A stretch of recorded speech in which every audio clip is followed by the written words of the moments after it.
Pinag-iisipan ni Vice President Sara Duterte na mag-apply ng legal aid sa ICC para sa kaso ng kanyang amang si dating Pangulong Rodrigo Duterte. Idudulog sa pre-trial chamber ng ICC ang paraan ng pag-aresto sa dating Pangulo ayon sa kanyang lead counsel. At mula sa The Hague, Netherlands, saksi lahat si Mariz Umad. Mariz? Pia, sa ikatlong pagkakataon ay muling nabisita ni Vice President Sara Duterte ang kanyang ama si dating Pangulong Rodrigo Duterte dito nga sa Scriveningen Prison. At ayon sa kanya ay nailipat na sa regular na detention facility ang kanyang ama. Wala na sa hospital part ng pasilidad ang kanyang ama. Kaugnay naman sa kanyang kalusugan ay controlled daw ang sugar nito at minomonitor ng 4 beses kada araw ang sugar ni dating Pangulong Rodrigo Duterte. Maayos naman ang iba pa niyang mga vital signs pero iniinda pa rin ang sakit ng tuhod.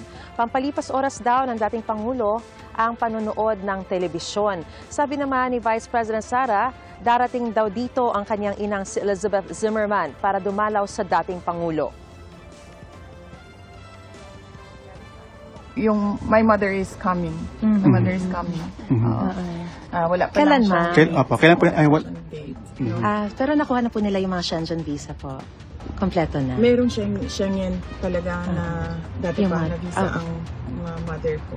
And then, I think nag-decide siya last night na pupunta siya dito. Whether or not makapasok daw siya, pupunta daw siya. Si Attorney Nicholas Kaufman naman sinabing posibleng ihain ang interim release in due time.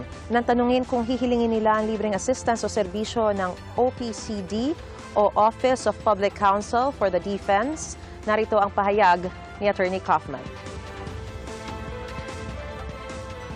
There's no need for the OPCD. I think that's the unit that you're referring to. That's right. They're a very important unit at this court, but they provide logistic assistance, administrative assistance, but they don't provide substantive assistance to any team at the court, whether it be legally aided or privately funded. Pointless naman na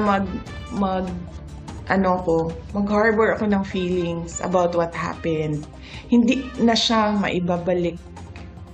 Hindi na mababalik si Pangulong Duterte sa Pilipinas.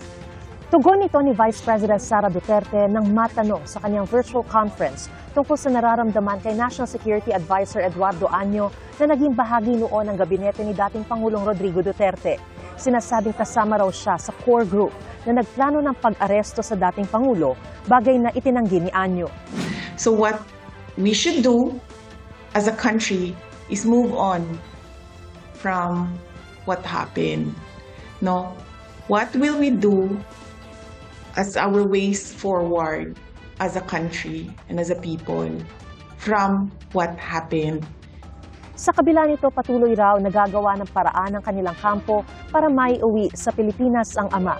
Sa panayam kahapon sa lead counsel ng dating Pangulo na si Attorney Nicholas Kaufman, sinabi niyang isa sa idudulog nila sa pre-trial chamber 1 ang paraan ng pag-aresto kay Duterte. Everybody saw what happened to him when he returned to the Philippines, was put onto a plane and thrown over here. So you will be filing for interim release? I'm not going to divulge defense strategy. Indirect co-perpetrator ang turing kay Duterte sa warrant of arrest na nilabas ng ICC sa kasong murder as a crime against humanity. Nabisuhan na raw niya si Duterte sa nature ng kinakaharap na kaso nang dalawin niya ito ulit kahapon sa ICC Detention Center.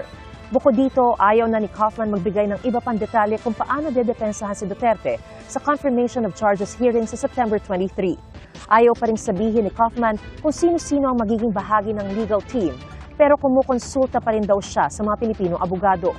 I'm already taking advice from Filipino lawyers. I have to in a case like this. There is an essential element of any case at the International Criminal Court that there is a need for foreign lawyers. So there will definitely be involvement of Filipino lawyers. I need them. Ayon kay Vice President Duterte, may isa pang foreign lawyer siyang kakausapin at interviewin para madagdag sa binubuong legal team ng dating Pangulo.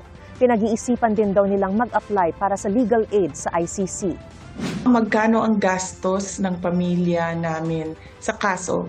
ni Pangulong Rodrigo Duterte sa ICC. Sa ngayon ay wala kaming pinag-uusapan ng abogado, pero nagpahiwatig na ako sa kanya na kung pwedeng mag-apply ng legal aid dyan sa loob ng ICC. At patuloy naming pinag-uusapan ito. Kahapon may meeting kami, hindi namin na take up ang topic ng budget. Pero alam niya dahil noong isang araw ay sinabihan ko na siya na malaki ang posibilidad na mag-apply kami ng legal aid at hindi ito privately funded case. Halos araw-araw daw niya nadadalaw ang dating Pangulo at nailipat na raw siya sa regular detention facility at wala na siya sa hospital part ng pasilidad. Times a day daw yung checking ng blood sugar niya. So far, wala. Nung checking at the time na nandoon ako, walang problema yung kanyang sugar. Controlled siya nung kanilang medications. May access pa rin siya sa nurses and doctors 24 hours. Sa kabila ng pagiging abala, tiniyak ng bise na hindi niya napapabayaan ang trabaho kahit nasa the Netherlands siya.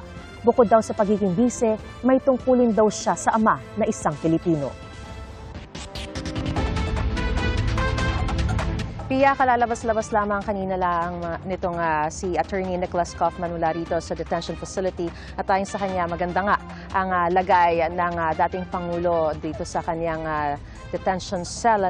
At mamaya namang gabi, oras dito sa The Hague ay darating yung isa pang foreign abogado na kakausapin at interviewin ni Vice President Sara para maging bahagi ng defense team ng dating Pangulo bilang isang co-counsel. At yan ang pinakasariwang balita mula pa rin dito sa The Hague, Netherlands. Para sa GMA Integrated News, ako si Mariz Umali ang inyong saksi. Mga kapuso, maging una sa saksi. Mag-subscribe sa GMA Integrated News sa YouTube para sa iba't ibang balita.